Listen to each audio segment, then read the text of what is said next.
My name is Andreas Karlsson, and I'm the senior pastor of this church. And I would like to welcome all of you, welcome all our guests from Donse Shipping Meet. Welcome to Donse Covenant Church. And we are very happy to have you here in our church. What has always been characteristic for Donse Islands community is its strong spirit of entrepreneurship and its sincere Christian dedication. It's even so that this congregation's birth is connected to shipping.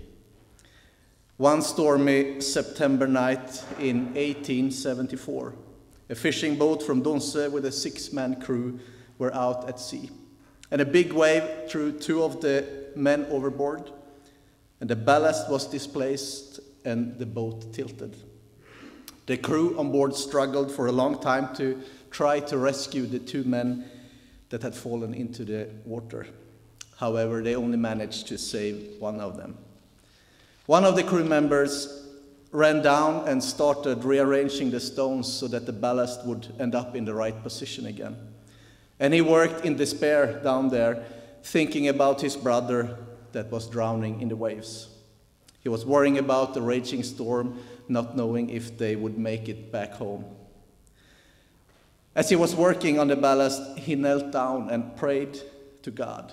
And he gave himself to God and promised to do something for God if they survived. And they made it home. And for 1 year, he was struggling with what he was to do about that promise he had given to God. And in his anguish, he went to a priest on another island, and that priest gave him a verse from the Bible. He gave him the Bible verse where Jesus says, "Come to me, all you who are weary and burdened, and I will give you rest." Come to me, all you who are weary and burdened, and I will give you rest. It's from Matthew chapter 11. The man's name was Olof Eriksson, and when he heard that verse from the Bible, he received peace. He made peace with God and started reading the Bible. He started reading the Bible in his home, and he was reading out loud, and people started listening to him reading from the Bible. And that is how this congregation came about. And this island changed. His life changed, and the islands changed because of his encounter with God. And I believe that this word from the Bible has been a foundation for this church ever since. Come to me, all you who are weary and burdened, and I will give you rest. People in this church have come to Jesus with their burdens when they have been weary. They have experienced peace. They have experienced rest in the middle of the storms of their lives when they have come to Jesus with everything. From Donse Mission Covenant Church, a great welcome to our facilities, and may God bless you all abundantly. Carolina Neurath will be the moderator of this meeting. She is a prize-winning journalist, Stora Journalistpriset 2012, Guldspaden 2010, and she is an author of several books. And I'm handing it over to her. Please welcome Carolina Neurath.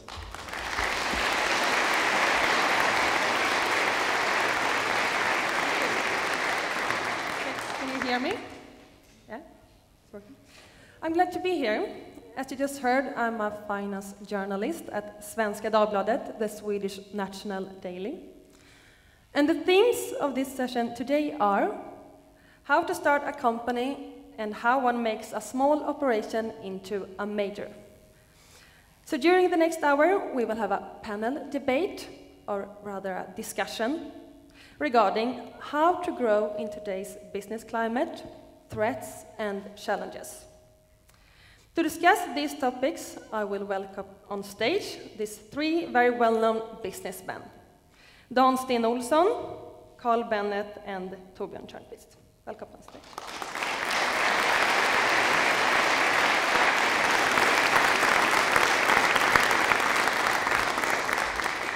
Dan Sten Olsson is owner of the big shipping company Stena Line and CEO since 1983.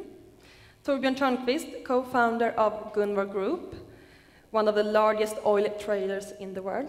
And Carl Bennet, founder of his holding group with the same name, Carl Bennet AB, which has investments in 3 businesses, including the big medical technology firm, Getinge, and the global graphic group, Elanders. So, to start off with, we will go more in depth in your respective companies. Torbjörn Törnquist, can you tell us more about Gunvor and how you founded it? Gunvor was founded by me and my Russian ex-partner now, some 12 years ago, and it started as a company exploiting the new possibility in Russia after the dramatic change that happened in the 90s. So that's how we grew, and became rather big in that, and but over the last 4 or 5 years the company has become truly international. We have balanced what we do in Russia with business all around the globe. We have offices in the world's all continents. We employ something like 1,600 people. And as of late, we have announced that we will divest quite a lot of our Russian holdings. In fact, we have done so already. And refocus, or not refocus, but to focus on the international expansion, still Europe. So turnover of a company, there becomes impressive figures, but oil is like that, small margins, big numbers. It's about $100 billion, given what the oil price is. It's more if it's higher, less when it's lower. So that's it. Mm. And Carl Bennet, you have several different companies. How did you start your group from the beginning? It started with, I was working with Electrolux and responsible for the food service equipment division in Alingsås. And I was always watching Getinge, who was a sister company. And then I left Electrolux, and I saw that Electrolux wanted to sell Getinge to a company in the United States. So they failed. And then I approached my partner, Rune Andersson, who at that time was CEO of Trelleborg, and said, would you join if we can buy Getinge from Electrolux? So in 1989, we bought out Getinge from Electrolux, who at that time was a company with about 500 people and $500 million Swedish crowns in turnover. And today it's 15,000 people, so that was the start in '89. Mm. And Dan Sten Olsson, you took over the company from your father, who founded it, but the company has experienced impressive growth during your leadership. Can you tell us more about Stena Line and its activities? Yes, and then we have introduced our own culture and our own way of management into these ferry lines. And yeah, we are now the largest ferry operator in the northern Europe. Mm. But then of course I started tanker business, and we now run 126 tankers, and we also started offshore business, and we are now running seven offshore drilling rigs. Mm. And of course they are very major investments. They cost roughly $700 to $800 million each, so it's close to gambling. I know that profit before tax in the Stena Group estimated will be 3.5 billion SEK this year. It's a significant increase since last year. Is it a good environment for the shipping industry right now? At the moment, the market for tanker operation and ferries is reasonably okay, and drilling we are just peaking, and we will have a nightmare in front of us. So it's time. Luckily, I've always been religious. But, okay. But yes, this year will be good. Next year, I'm not so sure about. Okay. And Torbjörn Törnquist, what would you say are the biggest challenges in your industry right now? Well, we deal in commodity trading, oil, gas predominantly, but also commodities like coal, metals, iron ore. Obviously, you all know the turbulence in what is happening, but it's actually the events of falling oil prices, the glut that we see. It does create good opportunities for trading houses like ours. And the market's really, so if you see winners and losers of what's happening, we clearly are on the winning side. The challenge is always going to be to guess what's going to happen next. And you have to prepare for a lot of things. In trading, things can happen so fast. Just now, recently, the oil price raised 18% in 3 days. 18%, it's massive. I can't remember that ever happened before, in 3 days. Who knows what's happened tomorrow? You can't draw any conclusion from that. So that's the challenge, and then obviously to keep our business alive, work with your company and make sure you take the right decision in a quite volatile world. And I know you are reducing your exposure to Russia. Can you tell us more about that? Yes. As you know, we were on the brink of being drawn into sanctions related to Russia because our company has always been deeply connected. Yeah. Or, you mean the sanctions from US in 2014? Yes, US sanctions, but what happens is my partner, former partner, Mr. Timchenko, got sanctioned personally. And since we shared the company, had he not sold his shares, the company would have been in serious trouble. We have decided to sell quite a lot of our assets in Russia. And we decided to do so, and we have now completed that. It is a big chunk. It has been good investment. There's nothing wrong to selling them, and obviously the circumstances could have been somewhat different. But it's good. We monitorize our asset, we build them, and made them to what they are today. And now we're going to look what else we can invest outside Russia. And Dan Sten Olsson, how is the Stena Group affected by falling oil prices? Is it good for you? Well, for the ferry business, it means it's quite. Bunker is our biggest expense, actually. So it has a very positive consequence. For the tanker business, oil demand has gone up. So I think that is part of the explanation why the tanker business is good. And then, as I said, the drilling will be very bad for a very long time, I believe, actually, because offshore drilling is expensive oil. Not so expensive that people believe, actually, because the big fields are offshore. So I can say that some of the very big fields in the Gulf of Mexico, they only cost $45 to develop. Then of course there are taxes and a lot of things, but offshore exploration and production is not always as expensive as people believe. Why I think I shall also reply why we are in those various types of marine assets, and that's basically because we love the sea, we love the technique, and we think it's great to be there. Mm-hmm. And I know it's impossible to see in the future, but if you have to guess, what do you think about the oil prices? Will they continue down, Torbjörn? Well, talked about it a bit this morning. I mean, this is a cyclical business, and it's always been like that. And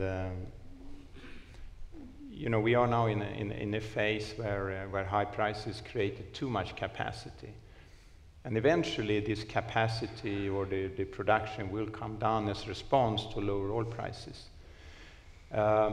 I think that you see in the cycle, I mean, I'll talk a little bit of kind of trading jargon, you know, we see kind of a clearing phase, the shock that the system were given. And personally, I think that when you saw $40, that's probably the little bit of a floor. Doesn't mean it can't temporarily flow lower, but it certainly won't stay there. This no one can really say, as I told you, a price movement up, now it's 50 all of a sudden. as we speak. So this happened in 3 days' time. So I believe that the industry, there is no shortage of oil. There's never been shortage of oil. This is a myth. There's more oil on the globe than we will ever use. It's just a matter to get it up to the consumer in the right way. So that's not the problem. And there's always going to be so. If you don't have certain control mechanism in place, it's always going to produce too much over a long period of time. So I think that the oil price eventually will recover, but certainly not $100 for a long, long, long time. And what do you think, can the low oil prices lead to that oil companies go bankrupt? Well, they're already in trouble. The smaller ones in serious trouble now, and we'll see that. Problems with their loans, they don't make cash flow to pay loans. They can't reinvest, so we will see a lot of failures in the smaller ones. The bigger ones is obviously not going to go that way. But they have serious cash flow problems because they have to cut down their expenditures, and they cannot maintain their dividend policy.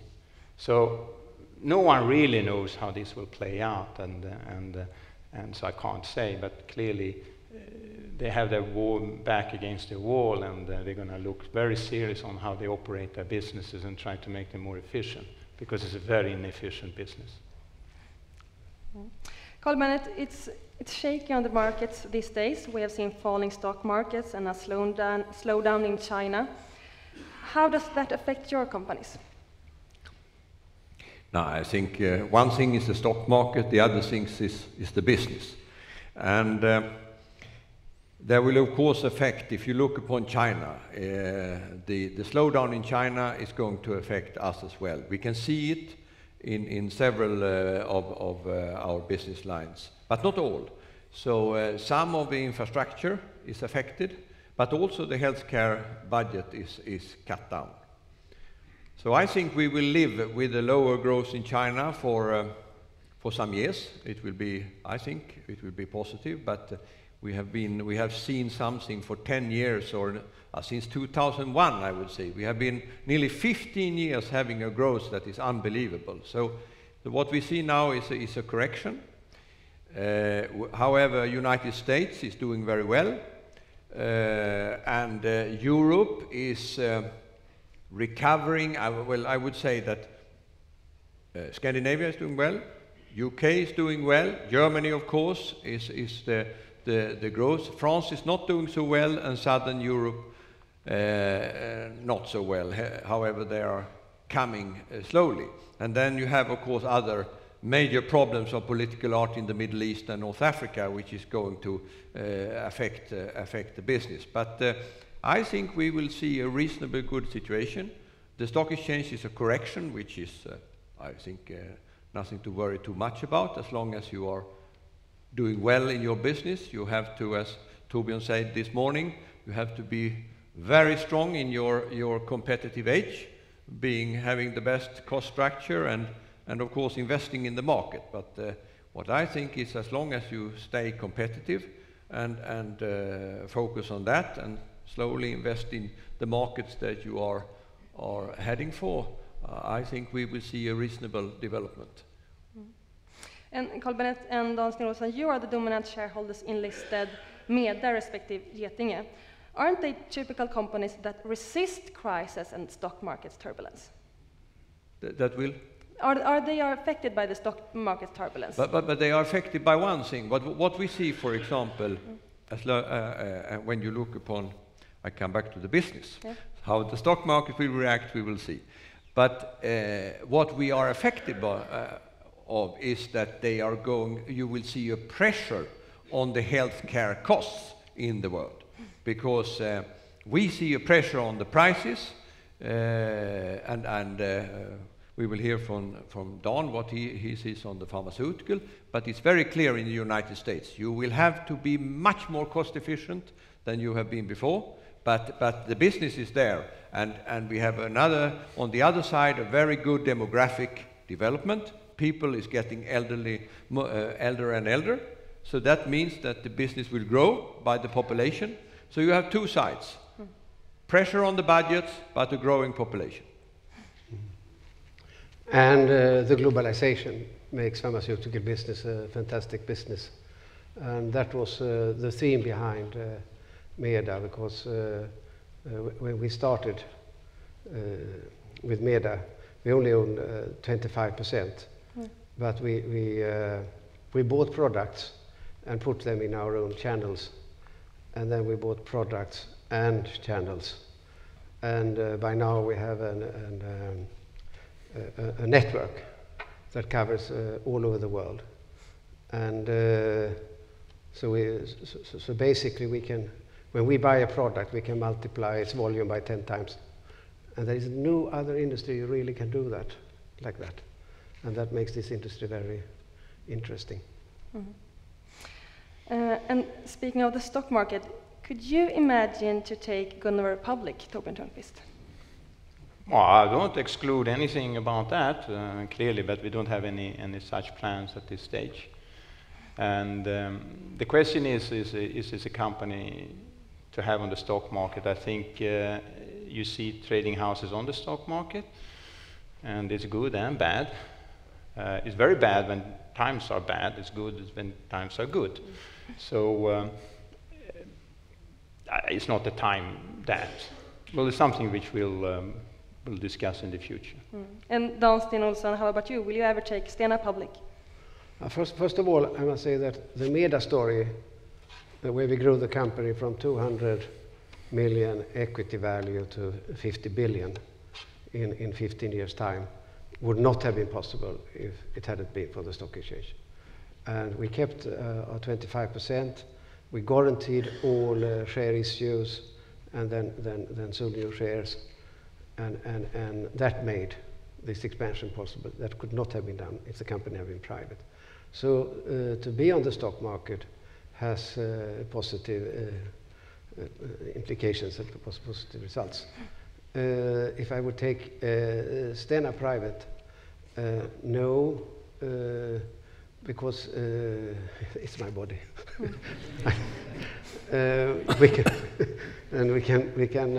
We can discuss to take one of our subsidiaries to the stock market, but it's it has when you have partners, you are in a different type of game. If you can run your company yourself, it's very advantageous.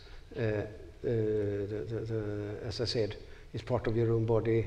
We have our culture, and we can make decisions fast. And Carl Bennet, you have companies on the stock market.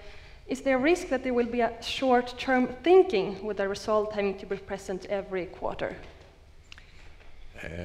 Yes, there is, but you can implement your strategy and work both long-term and short-term. It's a fact that you have to present your result every quarter, but that is not negative. The negative thing is if you don't have a proper control of the company, because I have been in a group where I was challenged by the hedge funds. I was the chairman of Boliden when we rescued that in 2001, and they have no major owner. So as soon as we have saved it, we were challenged by the hedge fund, who wanted to take out the cash and split it, make a big dividend to the shareholders, and leaving the company in a new big trouble. So I would say that as long as you have a stable ownership, it's a positive thing, of many reasons being on the stock exchange. The long-term thinking is the key for developing industries, and I think some industries fit very well on the stock exchange, some fit very well private. I know you decided after 14 years to take a company, Lifco, public, and then you took it off the stock market again. Why did you do that? 14 years, yes. I think in 1998. Yeah. Lifco is a company today on the stock exchange. It's a conglomerate, but 50% is the dental side, and it was a division of Getinge. When in 1997, when Johan Malmqvist entered as CEO of Getinge, I was the CEO for 8 years between 1989 and 1997. Then he said, I don't want the dental side. And I said, then you have to distribute it to the shareholders, consisting about dental and health food. And it came out to the stock exchange, and nobody liked it. And they just said, what sort of a strange company is that? And it was very undervalued. So then I said, then I bought it privately, took it out of the stock exchange, and then 14 years later, we distributed it to the stock exchange. Now it was a conglomerate with some more divisions and business areas, and it's very well received. So the reason from the beginning was that the structure was not well received, that it was considered as a bad company, and then we have to take it out, and now it's considered as a good company.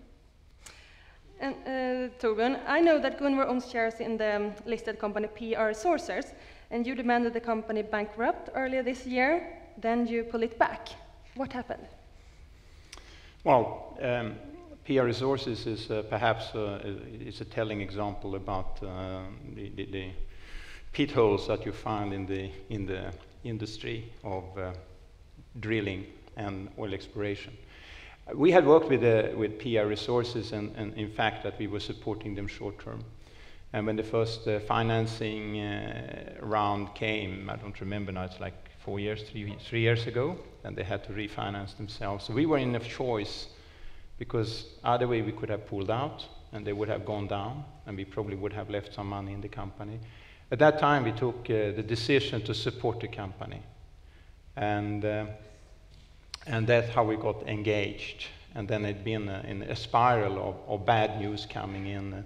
Some of them were perhaps skeleton falling out, and some of them were unfortunate. In Congo, the production was lost rather than producing, very unexpected. And I think from that has been a struggle.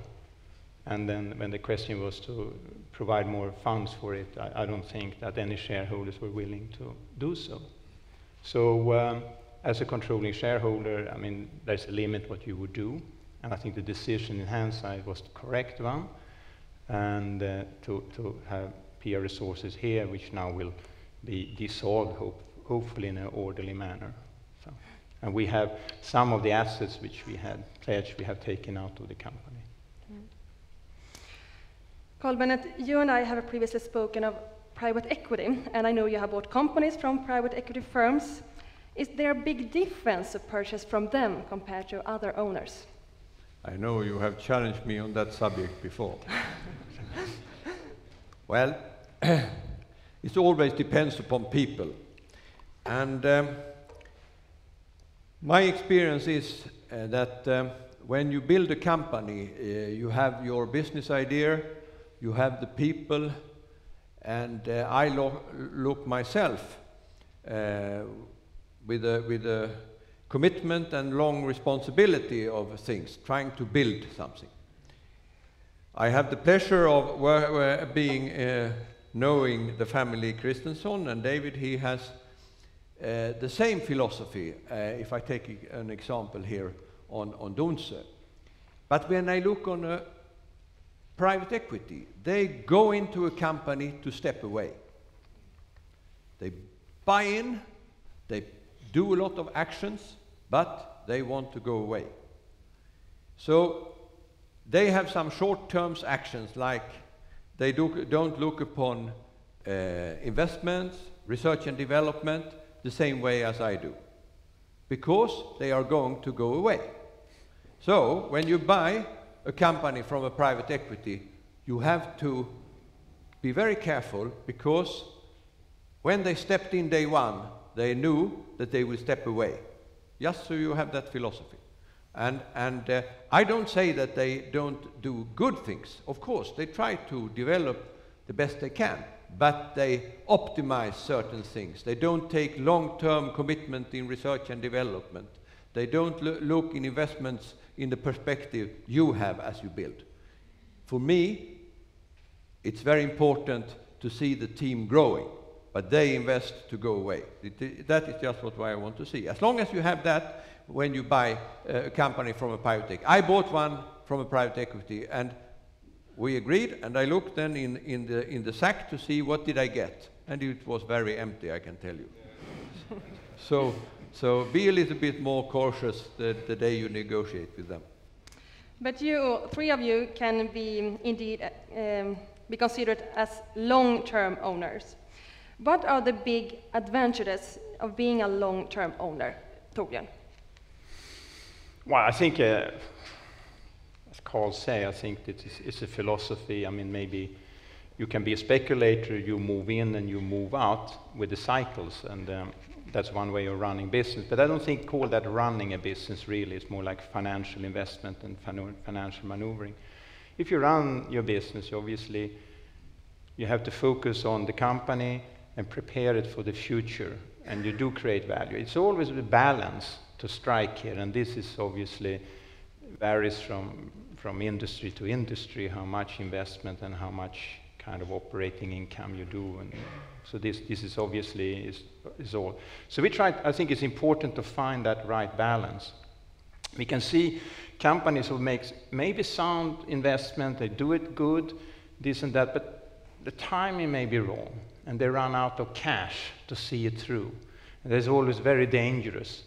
And I think that these are things that each day you go into the office, you think about these things, because the circumstances are changing, and you're basically like the captain, you go to the bridge and make sure that the course is still what it should be. I mean, I think this is an ongoing process when you run. I mean, personally, I run things very hands-on. It's my style. But there are other things. I mean, in my case, obviously, I have to think about maybe a new owner structure in 10, 15 years from now is going to happen from this point of view. But I believe if you run a business and you have this smooth transition from present to the future, balancing your investment and run your company well, that's all you can do. But can there be some disadvantages to run a company for so many years that you all done, Dan Olsson? Well, I think it's first of all, when you run a family company, you keep the profit in the business. You build your balance sheet, and it gives stability. But you also have you're probably as I said successful as long as you do what you love. But we must remember that every industry changes, and you can only be competitive as long as you can afford to do the necessary investments to lead in what you're doing. And when the business, if there is a change in pattern, and you are there alone, and you have all the responsibility, and in that sense, I feel that many family companies, they keep on running dead businesses for too long, and especially difficult for people that inherit the companies to close down what their father or grandfather has started. And it's not that they are useless, it is that they are too soft-hearted. Mm. And how do you work with the culture in the company? Yeah, well, as I said earlier this morning, our culture is that we build on relation. We give promises, customer promises to our customers. Thereby, we have to perform, we have to plan, we have to innovate, and we build our balance sheet. We support ourselves every year. We must make a profit, but we invest in the future all the time. That's our culture, and we invest also, of course, in our employees. And we look upon ourselves as related to our customers, our people, our partners, in terms of suppliers and society, and at large. And then we take out a little bit, of course. And Carl Bennet, how do you work with the culture? Is it important that you, as a manager and owner, is a good role model? Try to. That you are a good role model. Yeah, I think that the culture is extremely important, and you are never going to be better than the team you are working with. So that is why you have to all the time challenge yourself and the team in the company, because you are working in a competitive environment, and if you stop developing yourself, your company will slowly go out of the market. So that you have to wake up with. But if you like your business, if you are committed, this is a lovely thing to do, and a privilege to have a possibility to work in a team and develop together and challenge the market and see what you do. I think the culture here in Donsö is fantastic. I have the possibility to know David there and the family as well. But I mean, coming to Donsö today, seeing that this exhibition with 170 exhibitors, and I understand tonight 1,100 people from 23 countries on an island which has 1,500 inhabitants. I mean, you can talk about culture. I think that you can tell us how you develop. I think this is very important, and I think here must be a great culture, because otherwise you would not have had these companies who is coming out of Donsö. So the hat off. Mm-hmm. And Torbjörn, how about you? How do you work with the culture in Gunvor Group?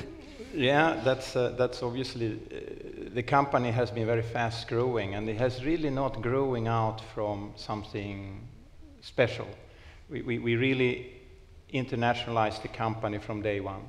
So that means we have some 40, 50 nationalities in our company spread all over the world. Inside each office there are many nationalities, cultures, coming from different backgrounds. The company is young. So what we try to emphasize is to try to create a bonding of the company. And we talk very much about the respect for each other and work together and make sure that it's not them or us anywhere. Obviously this is a challenge. I think it's fascinating. I love working in a company. I will always describe Gunvor as a multicultural company. We do respect that. But we are bonded together, and we try to find common goals, set of values that we all can do. It's very important in this situation that the employees feel proud of working with Gunvor. And this we're working very hard on. And when it comes to the management, I will tell management, there is only one way. You can only manage by example. You have to set the example, not tell everybody. You show, otherwise you lose credibility. I think that's very important in management, that you show you understand that. And we have a very flat organization. It's very relaxed. Training is a bit special. Ideas are flowing freely. Strong-headed traders. It's not always easy, as you can imagine. But this is how we go about. Yeah. But you're traders. Is it easy to be tempted to take high risks? Well, of course, we have a system in place, and we have what we call risk management systems. But for me, that's how you monitor the risk. What I think is more important is that the risk starts really at the trading desk. So we talk about risk awareness, and this is flowing through. You have to have a risk awareness, and that's come from understanding the right and making the right risk-reward things, and that's not easy. But we have limits, of course. No one can go over limits, and in fact, we do very little trading and speculating on the oil price. It's not really our business model. It's part of it, but a very small part. But would you describe yourself as a high-risk person? No, I don't think so. Because I feel I take risks which are well calculated. When you run a business, you can do all sorts of risk. You take the oil price. I don't like speculating on the oil price. You may take a risk going in a certain direction where you make investments, but I think that's part of normal running the business. You have to face it. There is no free lunch. If there's a good reward, if you say, oh, this is a great business, great reward, safe business, great reward, something is wrong. You probably missed something because it doesn't exist. And therefore, you have to get that assessment correct. And this is obviously, there's no magic formula, and everyone of us knows our businesses, and we know where the pitfalls are. It comes with experience, in fact. And you too, would you say that you take a lot of risks in your operations? Well, my attitude to risk is that you are always exposed. If you don't take a risk, you can't make any money, and then you are exposed to not making any money. And that's terrible.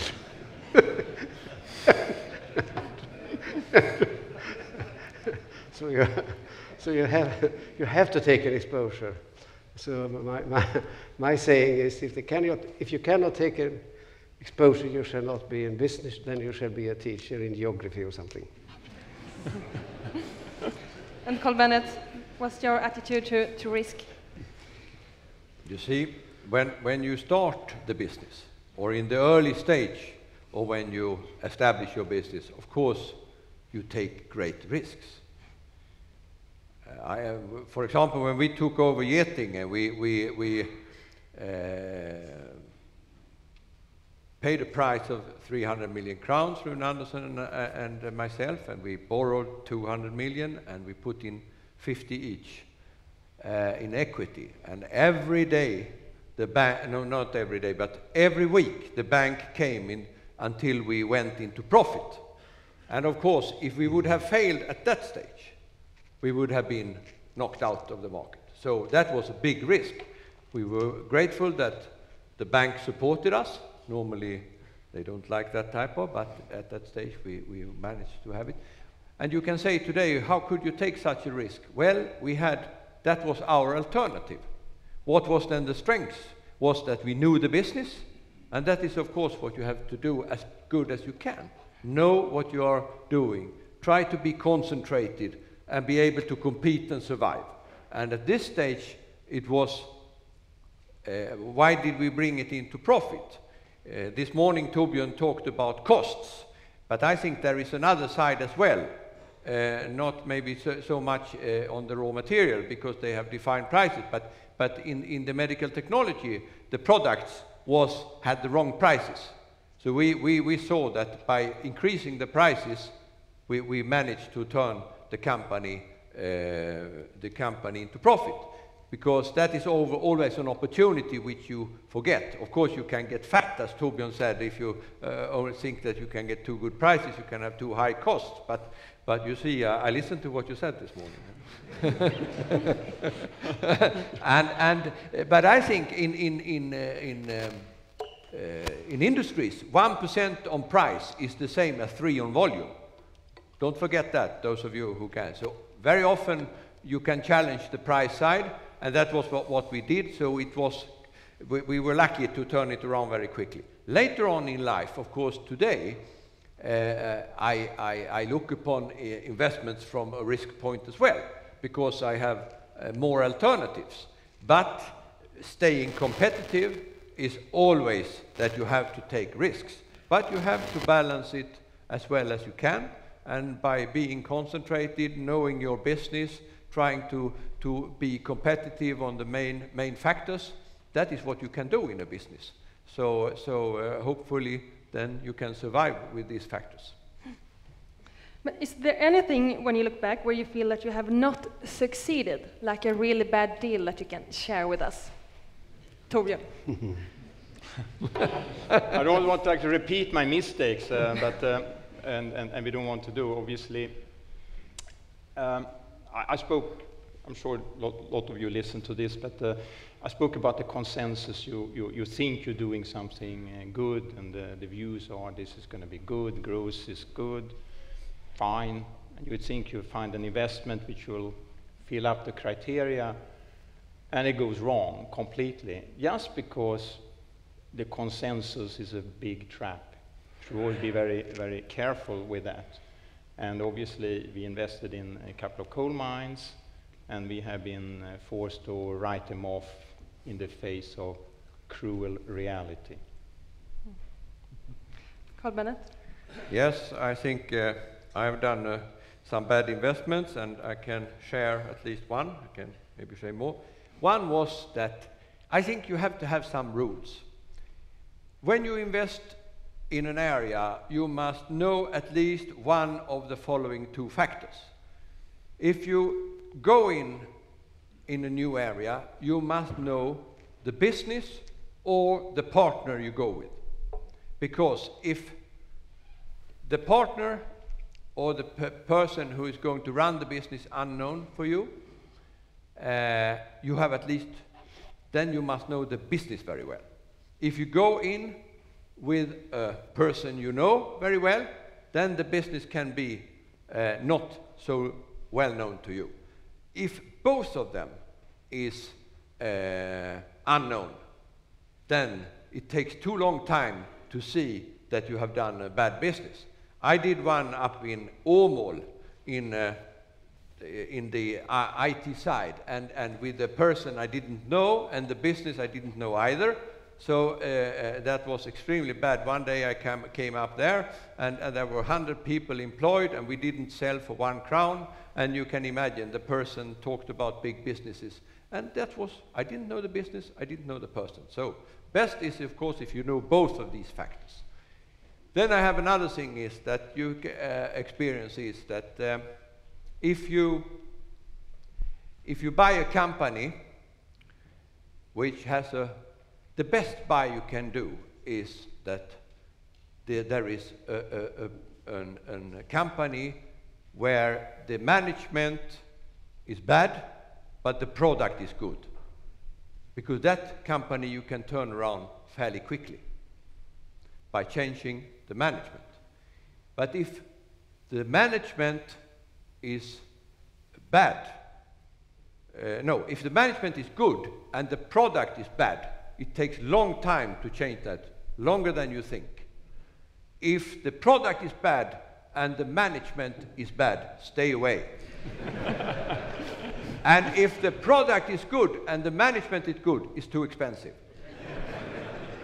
So, the best thing is to find a good product with a bad management, because then you have probably a reasonable price and you can hopefully turn it around. Good advices. And Dan Sten Olsson, can you share something with us? Well, I have done many bad businesses. Actually, if one take a big example, it's actually the HSSs, the high-speed crafts. They were fantastic crafts, and they functioned very well.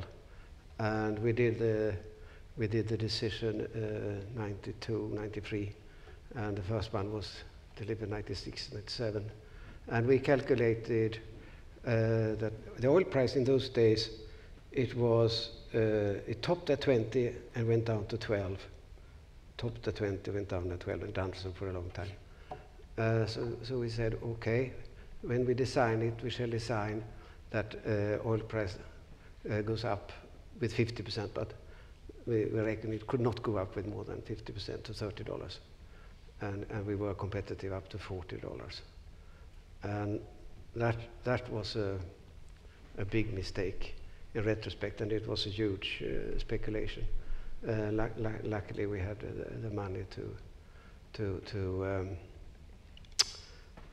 absorb it, and nevertheless, we killed the competitors on Kinrye and Belfast. We killed the competitor between Gothenburg and Fredrikshavn, so it was good business. So, yeah, when in shipping, it is a risky business, yeah. And I think it's very important that you acknowledge that it is risky, and then that every additional risk you take, that you can absorb it. I think that's lesson number one. And then I think that the best way to reduce your risk is always to be competitive. And we run our business that we shall always, I think deep in our vein is that if we always deliver if people trust us, we shall have the first chance for a contract. Even if it is a bad contract, we shall always be employed. That's one important way for us to mitigate risk.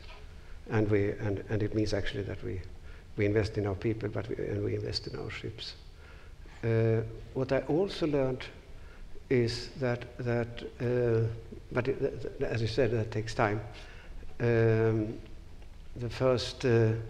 Many times the first investments I've done have been disastrous, but then I learned the business, and in the offshore business it took 5 years, but then we were the best, and so it was worth it. So there's nothing wrong with starting small. If you fail, you can either go out, which then you need to absorb it. It's better if you can stay in and double, and learn the business, and then you can develop something new. So there are many aspects. Mm. And lastly, can you point to a specific deal which is the best you have ever done, shortly? Carl Bennet. Getinge. Of course. And Leafco also coming now. Okay. It is trying to go for niches where you can have a dominating position. That was what I have. That has paid off very well. And Torbjörn. Well, I'm still waiting for my best business. So, and I'm very optimistic by nature, so I'm sure it's around the corner somewhere. Well, I think that obviously we built a huge terminal in Russia. No one else thought about it, and we built it from scratch and went through all the hazard and deal with authorities, bureaucracy, bad labor practice, cheating on materials, you name it. This was all there.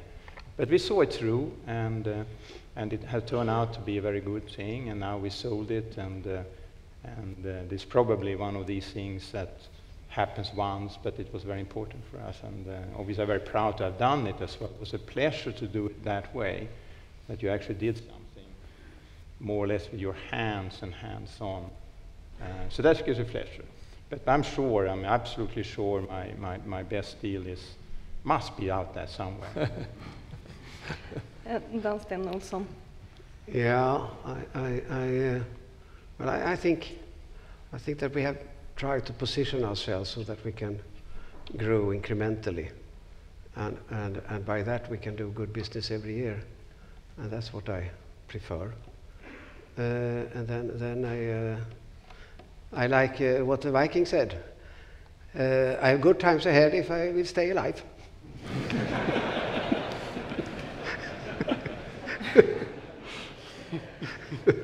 And that was my last question, and we have time for a few questions from the audience, if some of you want to ask the panel something. Yes? Do we have a microphone somewhere? Maybe there isn't a mic. Oh, okay. It's Tim Wright from Oil Price Information Service, and I think my question is mainly for Torbjörn. And first of all, following the sale of Usluga, have you got any acquisitions in mind following that? And the other question is, I think the shipping industry was concerned 24 months ago, roughly, about a potential drought in distillate fuel because they were being asked to produce a better blend of bunker, which would suck up diesel. We've seen Russia really pump up the export volumes by 55% last year, and we're tracking about 1.7 million tons of imports of Russian products now into the West. And I just wonder if you could put a little bit of the color on those statistics. Who's new in Primorsk? Who are the new actors? Who are the people that are responsible for that huge flow of distillates into this now very full market of distillate fuel in Western Europe? I almost forgot your first question because it was so long. What was it, the first you started with saying? Yeah, You sold the Sluga. Yes. So, well, I'm not sure I'm going to tell you exactly what we are looking at, but it wouldn't be appropriate. I'm sure you will get to know. But yes, I mean, we are looking. I think it's a good time now. And if you're going to buy assets in oil, let's face it, if you don't buy it now, you should never buy it.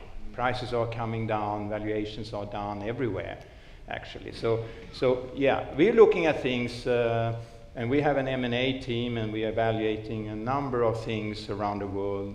Most of them will never go more than that we check them out and decide it's not something to go with. And then we follow up 2, 3, 4 of them, and maybe one goes that we can get it. So yeah, we are looking, and we are looking at particularly now, and I think this is nothing new. I think the whole trading industry is looking for acquisitions in terminals and so forth, and logistics and various things, ports.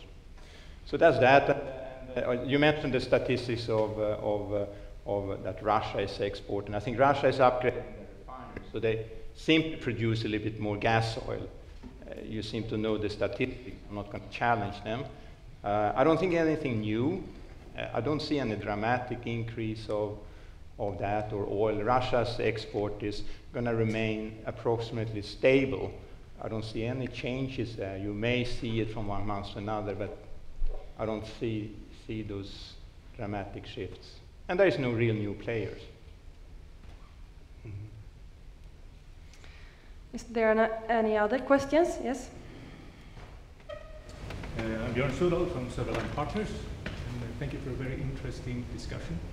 We learned a lot, I think. My question is to Torbjörn Törnquist, and knowing that apart from Gunvor, you are also heading a very exciting challenge initiative for the America's Cup, the Artemis. This is a high-tech catamaran. You heard of the HSS here before.